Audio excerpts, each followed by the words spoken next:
యేసు ప్రభువారు శిలువ మీద పలికిన 4వ మాట మత్తయి సువార్త 27వ అధ్యాయం 46వ వచనం. మత్తయి సువార్త 27వ అధ్యాయం 46వ వచనం. ఇంచుమించు 3 గంటలప్పుడు యేసు ఏలీ ఏలీ లామా సబక్తాని అని ఏలీ ఏలీ లామా సబక్తాని అని బిగ్గరగా కేక వేసెను. ఆ మాటకు నా దేవా నా దేవా నా దేవా నా దేవా నన్నెందుకు చెయ్యి విడిచితివని అర్థము. నన్ను ఎందుకు చెయ్యి విడిచిపెట్టితివి అని. ఈ మాట పలికే సమయానికండి మనం అర్థం చేసుకోవాల్సింది మొట్టమొదటి భాగముగా యేసు ప్రభువారు పుట్టుక నుంచి అట్ ద సేమ్ టైం ఆఖరి దినం వరకు ఆయన జీవితం అంతా ఎలాగూ జరగబోతుంది అని ప్రవక్తలు ముందే ప్రవచించారు. సో ప్రవచనాలు నెరవేర్పు అన్నది చాలా ప్రాముఖ్యమైన విషయం.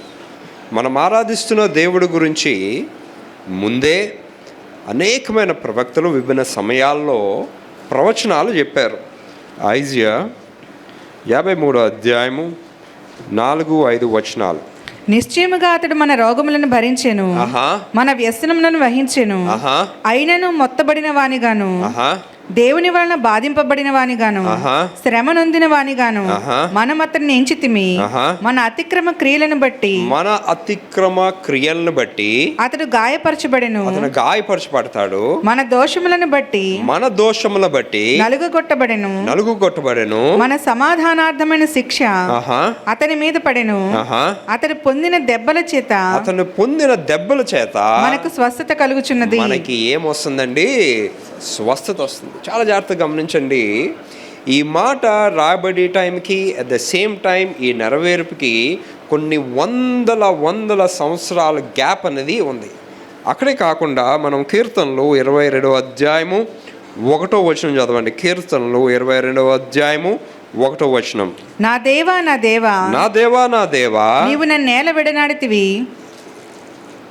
ప్రభువారు పలికిన మాట exactly the same sentence, same dialogue, అదే సెంటెన్సు మళ్ళీ కొన్ని వందల సంవత్సరాల క్రితం ముందే నా దేవా నా దేవా నీవు నన్ను నేల విడనాడితివి, నన్ను ఎలా విడనాడితివి, నన్ను రక్షింపక నా ఆర్తధ్వని వినక నీవేళ దూరముగానున్నావు.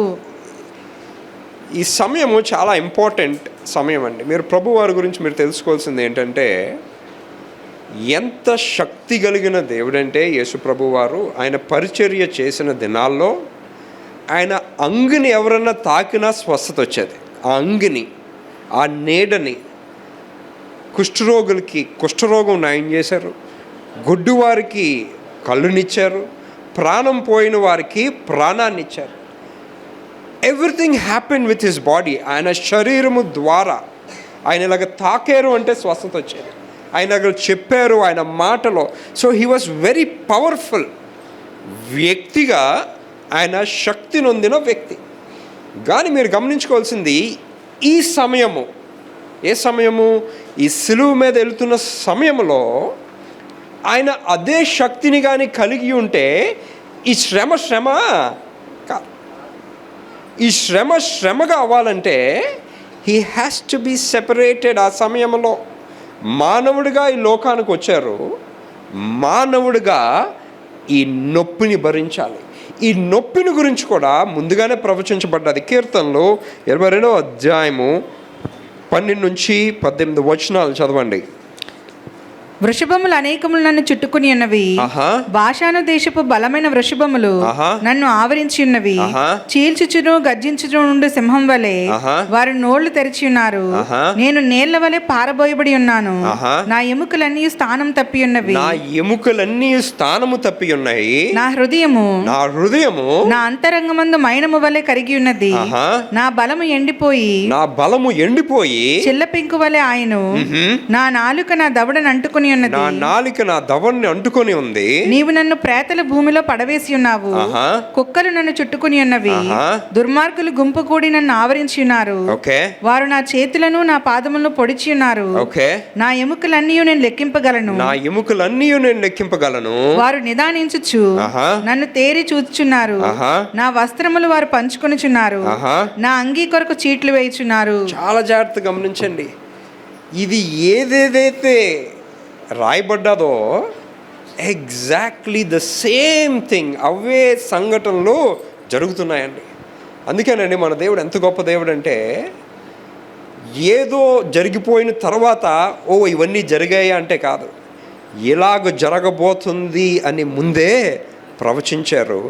ప్రవచన నెరవేర్పు తండ్రి చిత్తము నెరవేర్చడానికి కుమారుడు రూపంలో ఆయన ఈ లోకానికి వచ్చారు.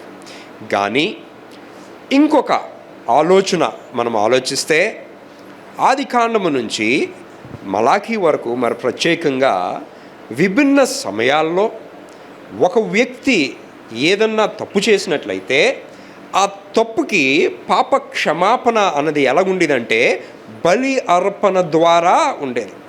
ఎవరన్నా ఎప్పుడన్నా ఈ లేవీకాండం కానీ చాలా జాగ్రత్తగా చదువుంటే ఏ పాపానికి ఏ బలి ఇవ్వాలి, ఏ పాపానికి ఎట్టి రీతిలో బలి ఇవ్వాలి అన్నది చాలా వివరంగా రాయబడి ఉంటుంది. ఆ బలిని దేవుడు అంగీకరిస్తే అప్పుడు ఏముండేదంటే, దేవుడు నా బలిని అంగీకరించాడు అంటే దీన్ని స్వీకరించాడు. అది దీవెనన్నా, అది పాపక్షమాపణన్నా, లేదన్నా ఏ కారణం చేతనన్నను అది చేసినా ఆ అర్పణని అంగీకరించడం అనేది it's a very important thing. మీరు ఇక్కడ చూసినట్లయితే లేవికాండము 4వ అధ్యాయము 35వ వచనం చదవండి. లేవికాండము 4వ అధ్యాయము 35వ వచనం. మరియు సమాధాన బలి పశువు యొక్క క్రొవ్వును తీసినట్లు దీని క్రొవ్వంతియు తీయవలెను. యాజకుడు యెహోవాకు అర్పించు హోమముల రీతిగా హోమముల రీతిగా బలిపీఠము మీద వాటిని ధూపం వేయవలెను.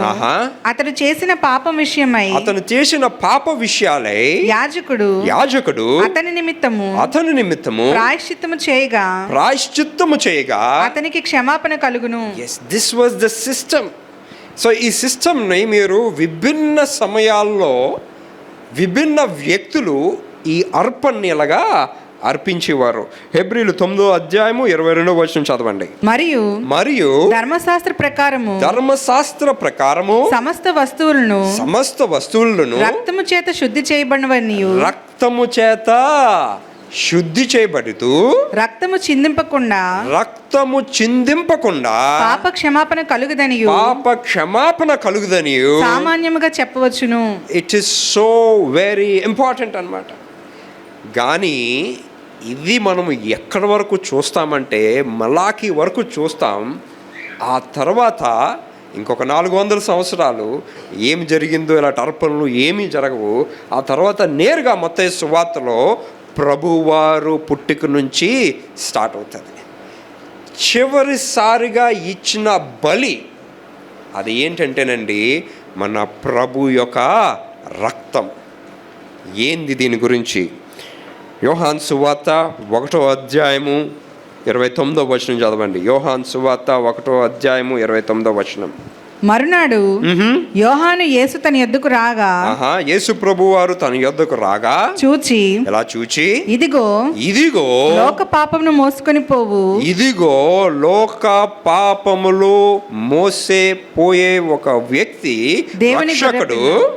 దేవుని గొర్రెపిల్ల ఎలాగొస్తున్నాడు? దేవుని గొర్రెపిల్ల ఎవరండి? మన యేసు ప్రభువారు.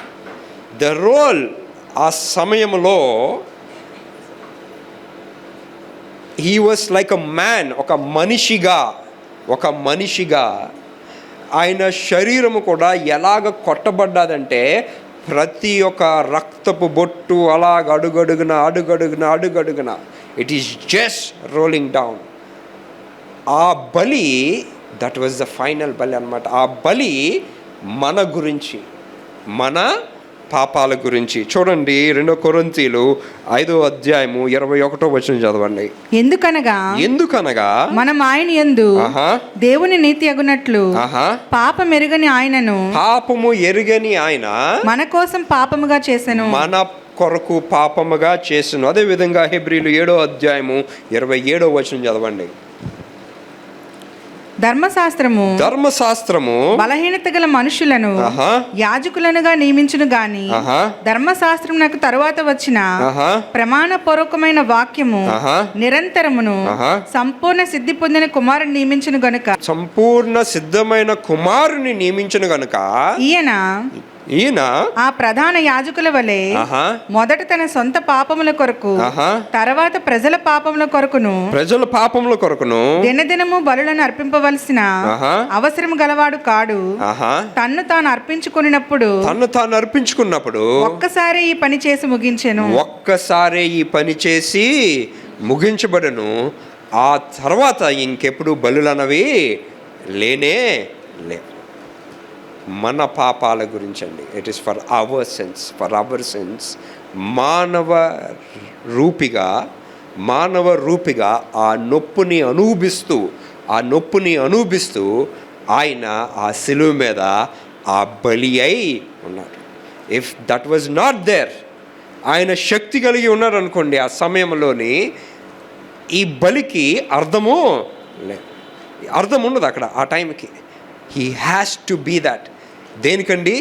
తండ్రి చిత్తాన్ని నెరవేర్చడానికి. హెబ్రీలు 10:10 చదువుదాం.